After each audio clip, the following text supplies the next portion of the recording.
great to be here and help educate people about cutaneous lymphoma. Like Dr. Pinner Brown, it's one of my special interests, and I really like to see and treat people with cutaneous lymphoma. I'm a dermatologist.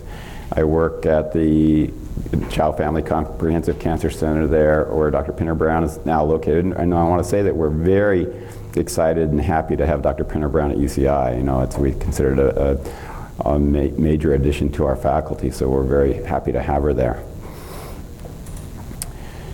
So, skin-directed therapies. Well, most of people with cutaneous lymphoma will have some skin-directed therapy at some point in their condition, usually ongoing, because even if you have a more advanced form of cutaneous lymphoma, then usually you'll use skin-directed therapies at least as adjunct therapies. So what types of topical therapies are we going to talk about? Well, our therapies, skin-directed therapies. So we have topical therapies, and I'm going to talk about these different types of compounds in topical therapies. I'm going to talk about some phototherapy, which is one of the mainstays. A lot of you, I expect, have had phototherapy and different ways of delivering phototherapy and different wavelengths and so forth. Intralesional, a little less common, but we still use it. And just a little bit about radiation therapy. I'm not going to concentrate on that too much. So also we want to consider what types of cutaneous lymphoma are most suitable for skin-directed therapies. So a large portion of people here would have, who have cutaneous lymphoma would have mycosis fungoides, and Dr. Pinner Brown did a very good job of talking about the different stages. So stage 1A and stage 1B is really where pretty much you are using skin-directed therapies for the most part. And so, like she said, mycosis for the stage 1A, it's less than 10% of the body surface area, and for 1B, it's equal to or more than 10% of the body surface area, patches and plaques. So patches, like she said, is just something when you run your hand over it, you don't really feel a bump or any surface changes. You see the redness, but you don't really see any bumpiness to it. Plaques are, as you'd expect, they're kind of raised up like a plaque that was just sitting on the skin. So they're raised up. And like she said, it's really difficult to tell when does a plaque grade into a tumor, you know, which is something that's a little bit more deep in the tissues of the skin and the subcutaneous tissues. So then we have stage 2, stage 3, and stage 4. And when you get into the stage 2, 3s, and 4s, then you're going to need some systemic therapy as well, almost always. But often the skin-directed therapies can be very useful adjuncts, like I said, even in those stages. So we have mycosis fungoides, the cutaneous T-cell lymphoma, and then we have also lymphomas that are B-cells lymphomas, and I'm not going to spend too much time with talking about them, but we'll mention therapies for those. And then pre-malignant syndromes.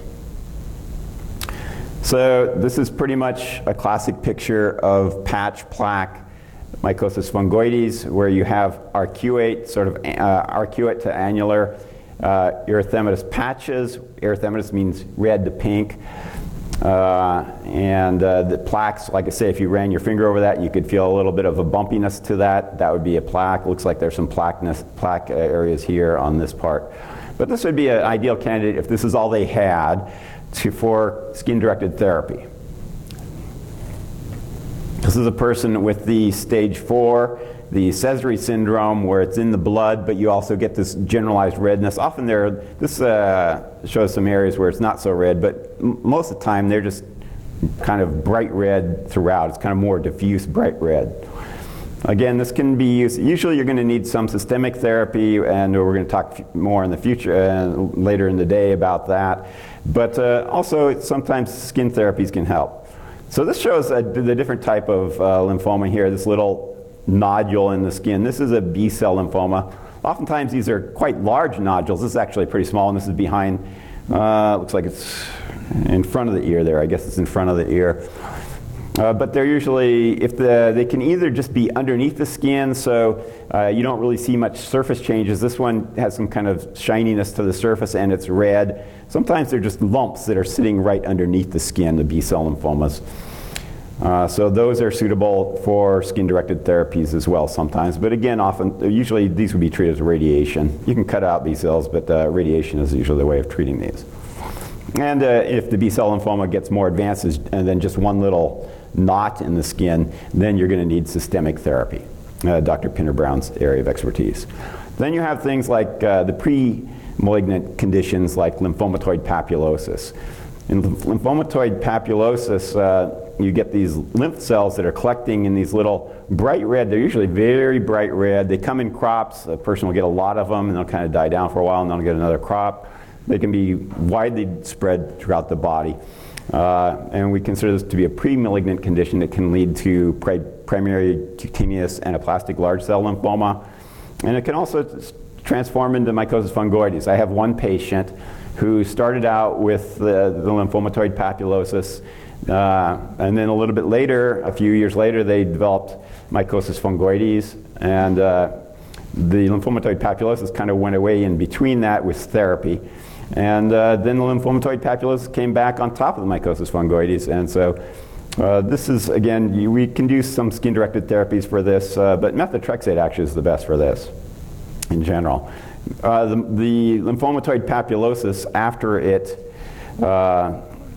after a while, these lesions just tend to kind of get a little necrotic. So they kind of just form little scabby lesions. So they start out bright red, and then as they're kind of going away, they kind of become a little necrotic. So these are all different types of either cutaneous lymphomas or pre-lymphoma conditions that are amenable to the therapy I'm going to talk about. So let's start off with the first one, that if you have just a few patches of mycosis fungoides, usually you're going to start off with some topical therapy. So topical steroids, nitrogen mustard, topical retinoids, or topical imiquimod, which is Aldara. That's a newer one. It's not used as often. Topical steroids have been around for many, many decades. We use them all the time in dermatology for psoriasis and other skin conditions, but we use them very frequently in mycosis fungoides. It's one of the primary therapies for that. So you use group 1 steroids. When you're talking about steroids, we classify them as how strong they are, in regard to the effect they have on the skin. So group 1 would be the most potent. They're called ultra potent or super potent topical steroids. And usually we'll use those just in limited disease. You can use it in people who have a widespread disease. You really want to avoid group 1s. This would be something like clobetasol or beta-methasone dipropionate. But you don't want to use those in areas where skin touches skin, such as in the armpit, the groin. You don't want to use them on the face. They can thin the skin if they're put on normal skin. Now, usually if you have a fair amount of inflammation and redness from the cutaneous lymphoma, you don't have to worry at all. You can use them for a lot longer. You can use them basically twice a day forever, as long as the skin is red and inflamed. A lot of my patients, they come back, after I have prescribed a topical steroid, and they'll say, well, Dr. Linden, the pharmacist, and the box says I should only use this for 2 weeks. No, if you have cutaneous lymphoma, you can use that for years. Basically, we have people with psoriasis who have used group 1 topical steroids on their psoriatic plaques, for the last 5 years. And you're not going to get that thinning of the skin as long as you have significant inflammation. Now, you wouldn't want to use these group 1s in, like I said, the skin fold areas like the armpits or the groin. If you do, you'll get stretch marks. That's the risk with that. But if you're just using them on the arms, the trunk, the legs, you won't have to worry about that. Group 2 to group 3, 2 to 3 is usually what you use for larger body surface areas. This would be something like triamcinolone. I should have not abbreviated that, but triamcinolone is a very common one.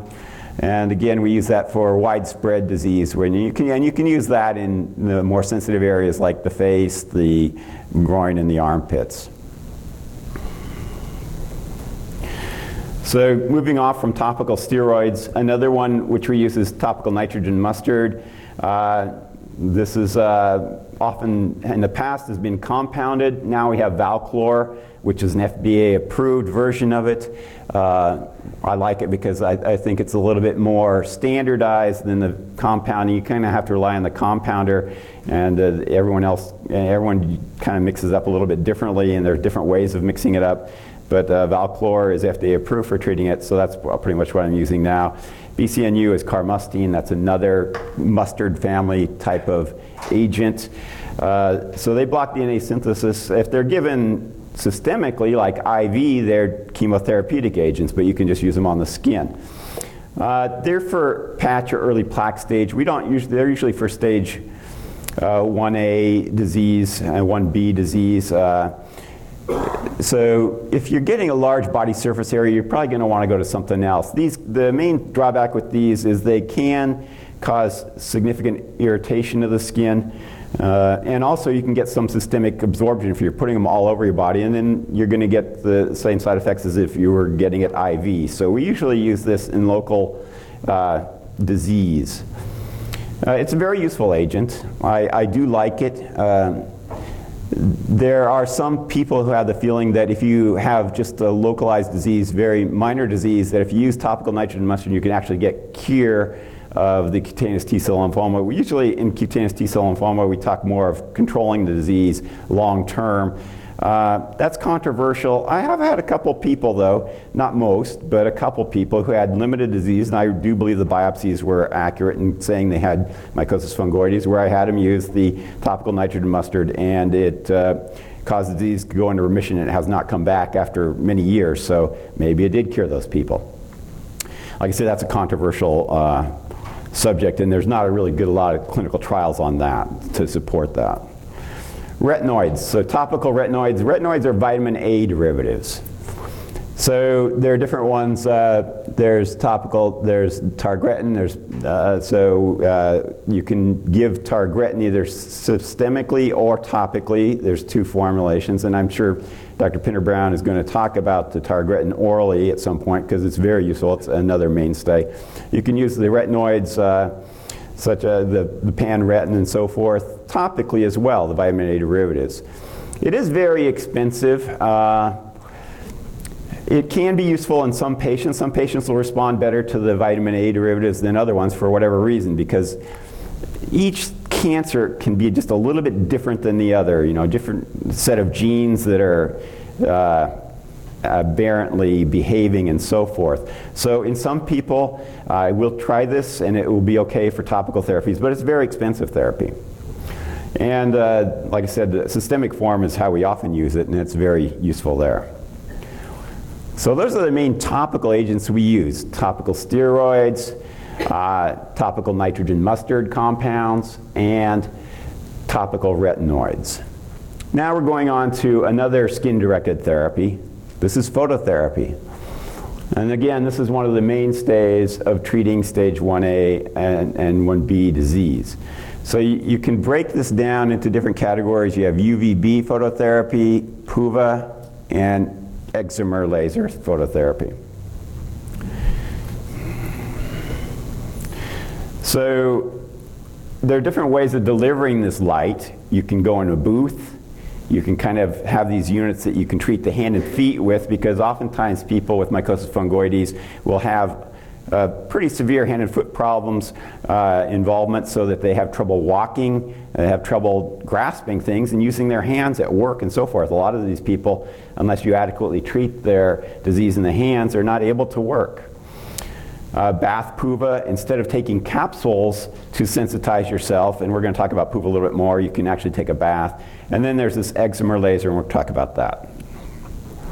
So this is the booth. This is either going to have UVB lights, which is a shorter wavelength of ultraviolet light, or UVA, which is a longer wavelength. For the UVA, we have to do something to additionally target the mycosis fungoides, so we give them this compound called Psoralen.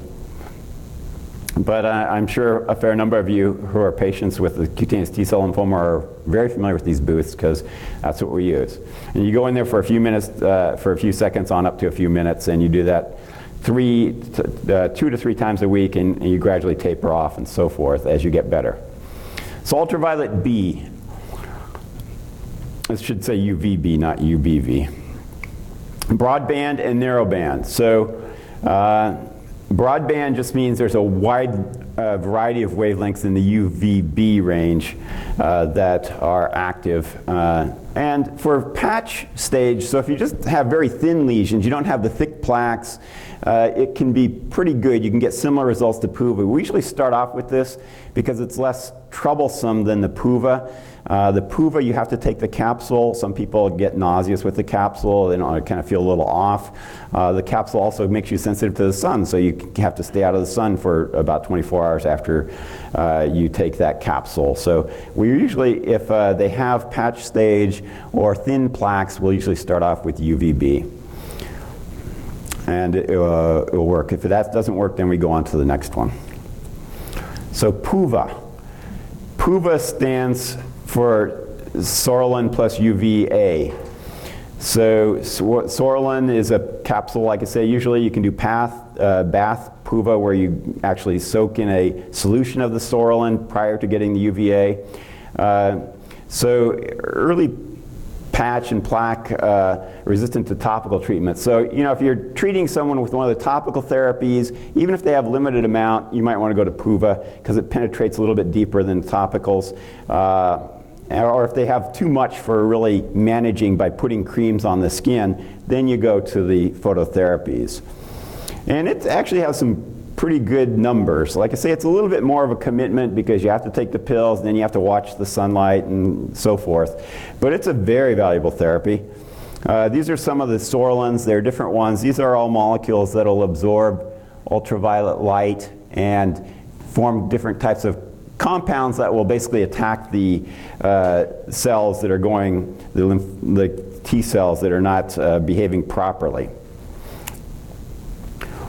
So we don't know exactly what they're doing, except they are, like I say, in the UV and PUVA, the light causes these cells to basically be eliminated to apoptose and just basically die off, and calms down the inflammation. So it is very efficacious. We use it in psoriasis. It's like the gold standard for psoriasis, and it's also a gold standard for mycosis fungoides.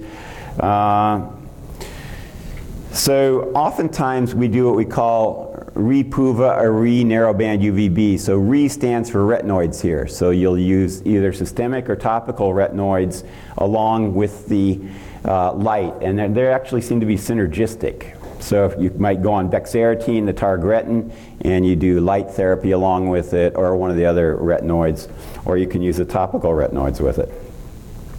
This is one of the main derm textbooks, and this is a person who has, patch to plaque, pretty significant amount. This is obviously going to be, if they don't have any lymph node or internal involvement, that's going to be stage 1B at least, and this is after about 12 weeks of PUVA. You would have a hard time getting this person probably with narrowband or broadband UVB this clear, but that shows, and I think this is a pretty good one. You know, I mean, if this person came in, I would probably say on average it'd be hard to get them this clear with either PUVA or narrowband, but it shows that it can work very well in some people. So this is a really very satisfying therapy to use. We talked about people with hand and foot problems. So at UCI we have this device, I don't know if it's this one, but where you can come in and either, if you have both hands and feet, you can just sit in there, and this will be UVA, and you've already taken the capsule about a half hour before, and it'll kind of sensitize you to this UVA light, and you just get the light and you come in, and it'll calm down the problems, the inflammation of the hands and feet. So like I say, we do offer that at UC Irvine. And you can either do the hands and feet, or whichever one is troublesome. And again, this shows a picture of a person who's got cutaneous lymphoma of the hands, so you can see some inflammation there. And you can't, it's a little bright in here for dermatology type of talks because, we like to really home in on things. But this person has some inflammation there, and they should have used the same background here, but I didn't take the photo, so I guess I can't criticize them too much.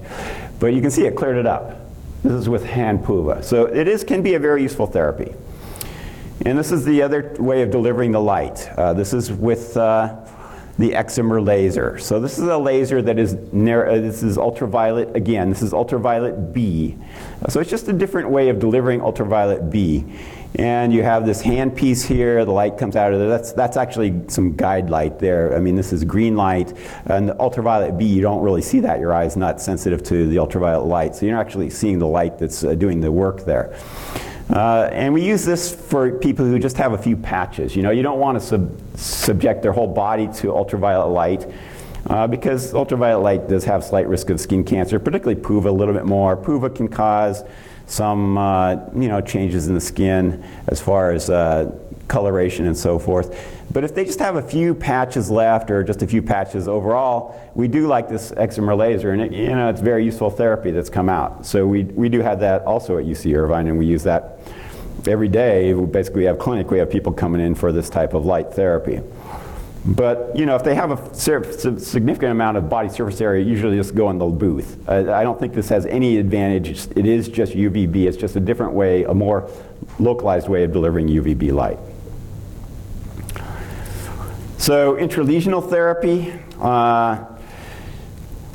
Triamcinolone, which is a steroid. We talked about topical steroids, which are creams or ointments that you put on the skin. You can also inject a steroid, in this case Triamcinolone, which is Kenalog, into lesions that are a little bit thicker. Now when we're talking about the patches and plaques, you have a hard time getting topical steroids or any topical therapy to penetrate really thick plaques.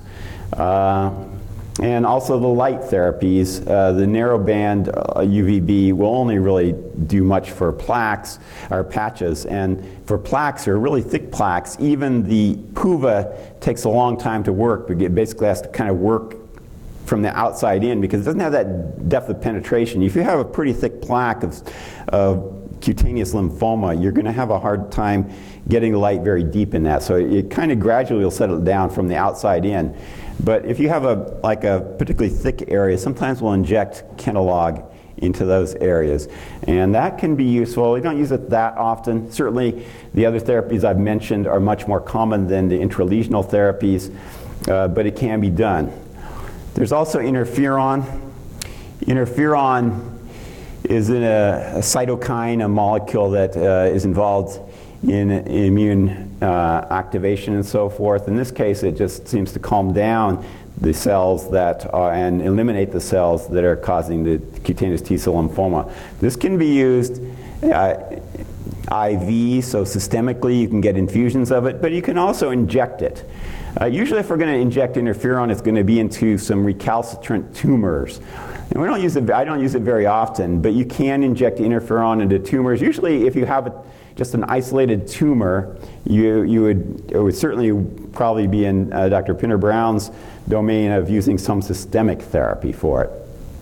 But you also might want to just for some of the resistant ones to help them along with, you'd usually often, if they just have one, do radiation on it or inject interferon. So this is usually just for focal tumors that we would inject interferon into. And I have had some patients where they have basically mostly patch and plaque, but they've had like one tumor pops up.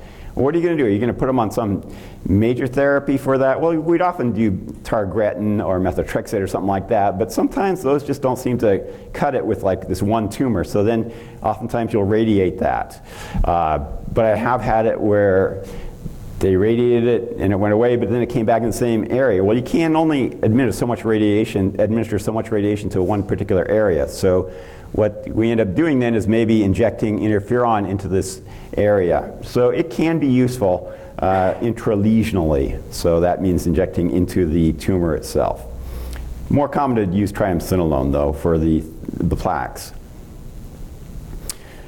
So we talked about that, and you can combine the interferon with PUVA.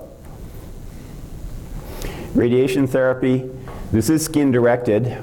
This is done by a radiation oncologist, so a specialist. This is a physician, a doctor who specializes in administering radiation for cancer.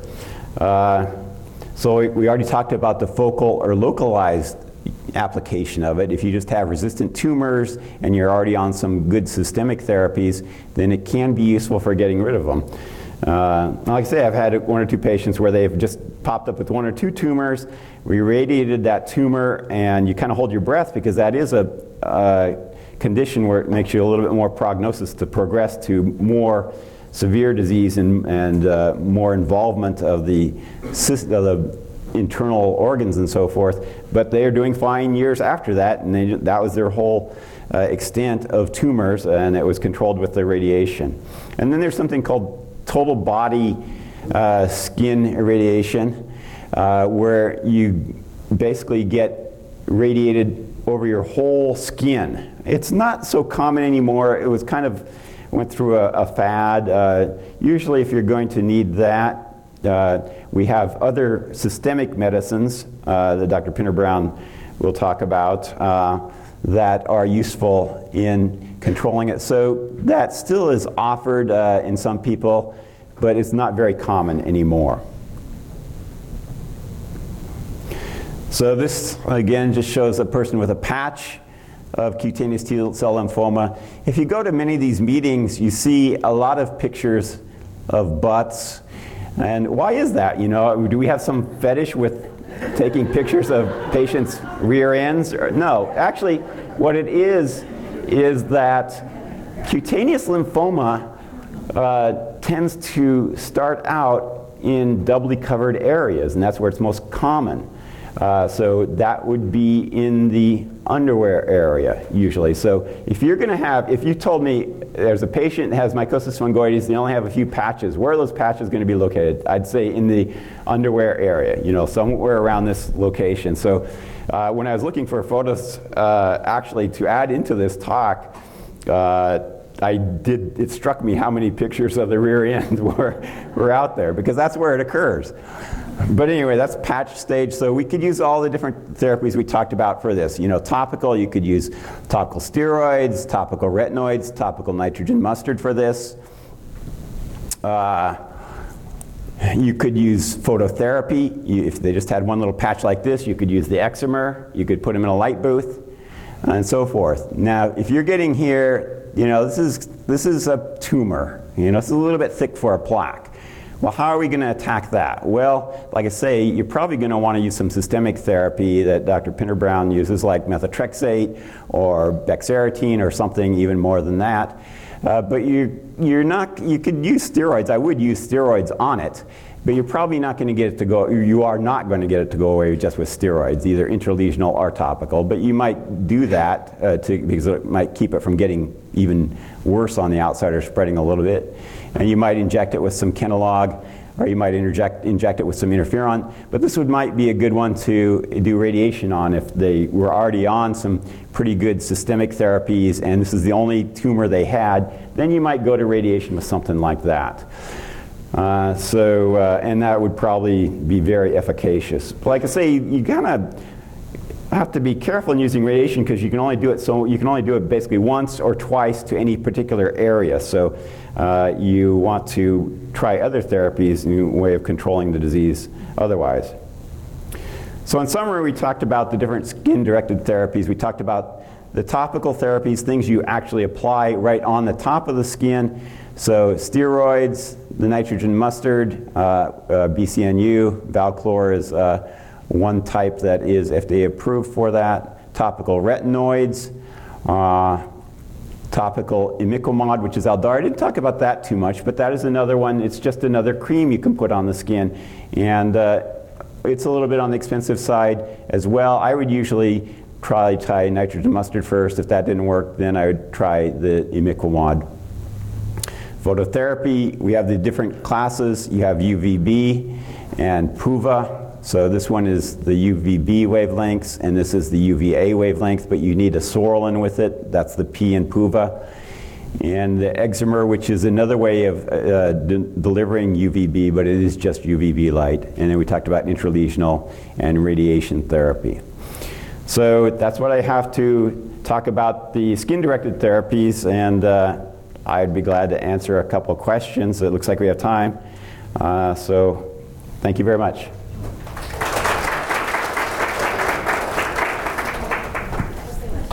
Yes? How do you determine between a cyst, a skin cyst, and a tumor? What is exactly the difference? Because when I ask my dermatologist, we always say, oh, that's a cyst. Well, usually the tumors will have a redness over them. Oftentimes cysts won't. Oftentimes the cyst has a little enlarged pore in the center of it. So kind of a combination of how they look. If you have a tumor of mycosis fungoides, it's going to have, it's going to be red on top usually. The cysts, like I say, often have a little enlarged punctum to them or enlarged pore. They kind of feel differently when you're kind of moving them about. They feel a little different as to how they sit in the skin. Usually there's no question to a dermatologist.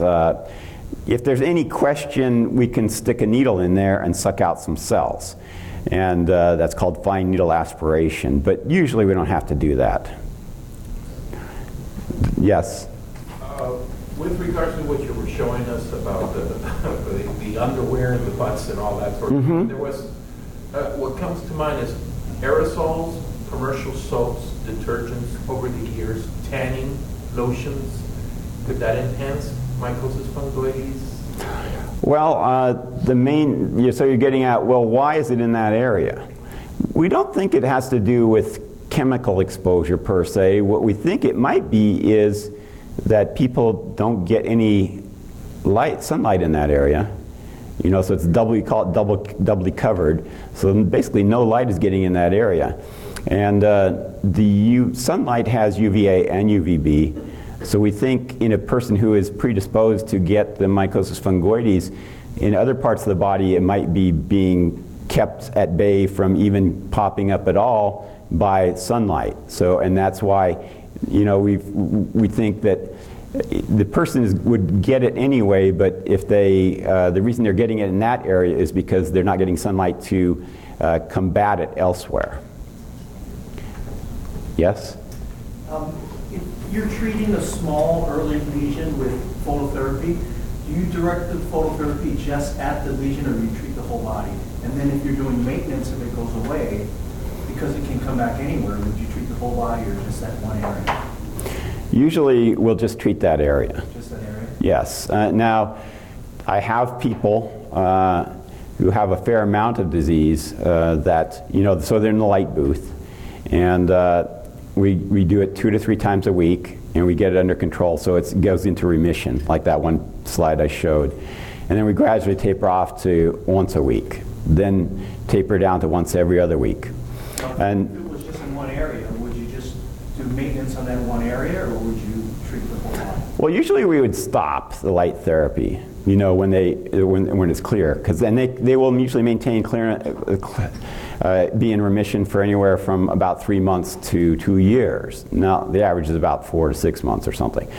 But I do have people who, after a while, you kind of know, well, we've gone through the cycle several times, you know, every time, you know, they'll be fine down to every other week, but as soon as we stop every other week, you know, pretty soon after that, they're going to start popping up again.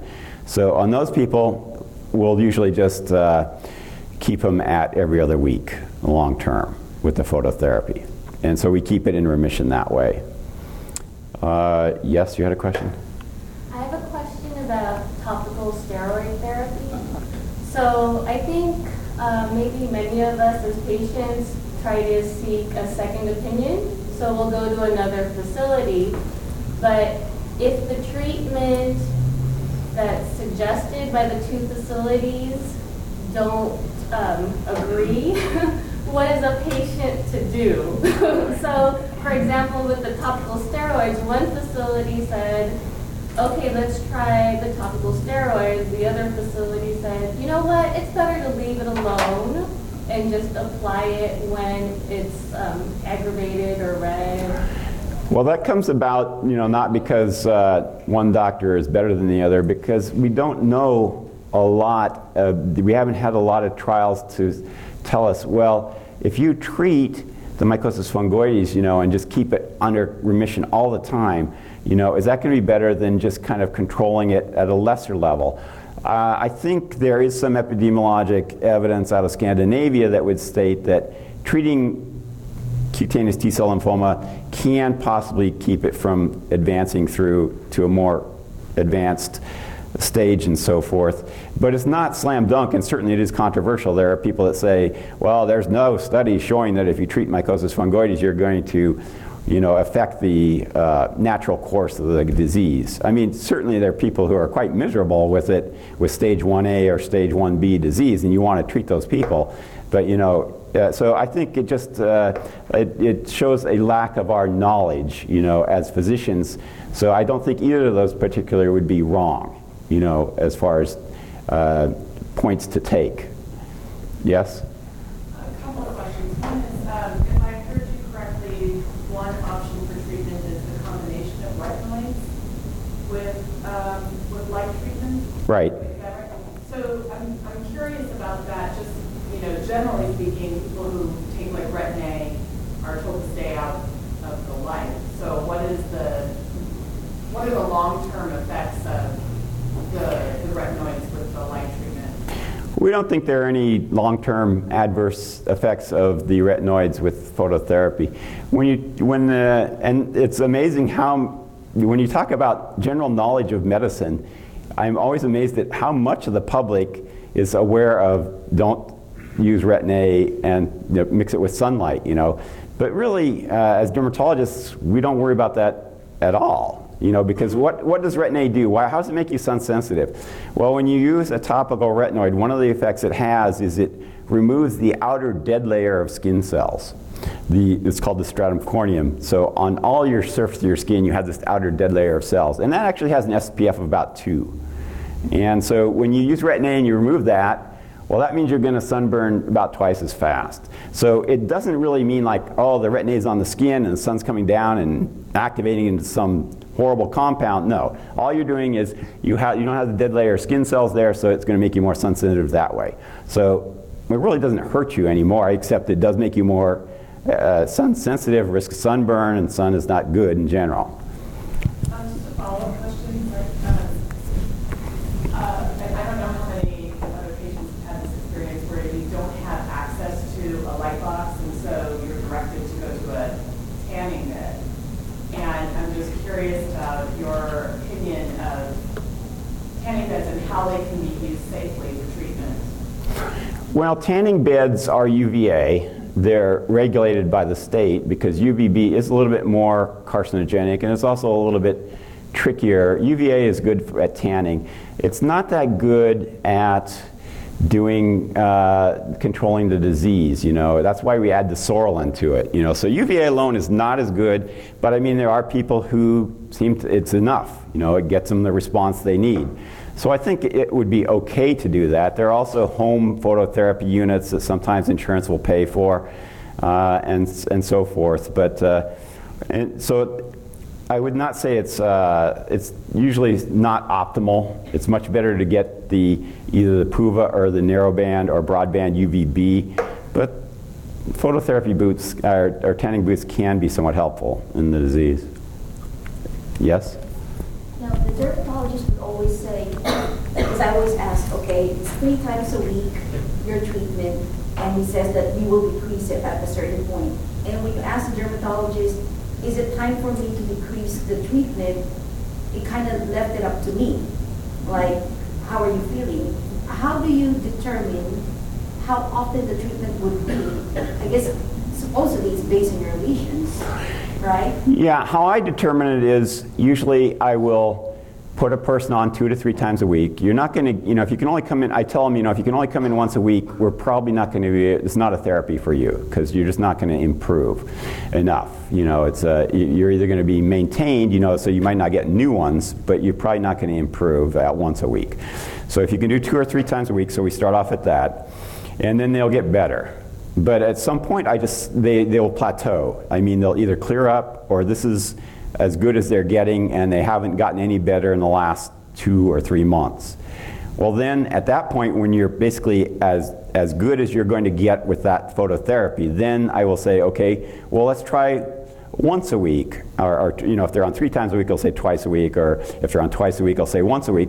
Let's see if we cut it down, will you still be as good? You know, so I'll say we'll do it once a week for 2 months, and we'll see you back. You know, I tell them, well, if on once a week it starts flaring up again, then we'll probably have to go back up even before 2 months. But as long as you're maintaining the same amount of control on once a week, we're going to go for 2 months, and I'll see you back. And if at the end of 2 months you're still, you know, as controlled as you were on 2 to 3 times a week, then we'll try cutting it down to every other week. So that's how I determine it. I think I'll take one more question. You can come up afterwards and ask me, because I don't want to hold people up from lunch, but one more question? Okay, yes? Did I read correctly in that the phototherapy could only last up to 6 months, you know, in remission? No, I've had a couple people that go longer, 1 to 2 years. I mean, that's really unusual. I'd say the average is 3 to 6 months. I've been getting the treatment, I was getting it for about 10 months and was in remission, or getting almost to the point in remission. Then all of a sudden it just broke out again. So, and I've been going 5 days a week for 4 minutes in phototherapy with the topical. Yeah, see, we don't understand the disease. Sometimes it just decides that the therapy you're on is not going to no longer control it. And then you have to switch therapies. You know, that's one of the mysteries of these cancers. You know, they just find ways around therapies. Okay, thank you all, and like I say, I'll be glad to answer any questions later.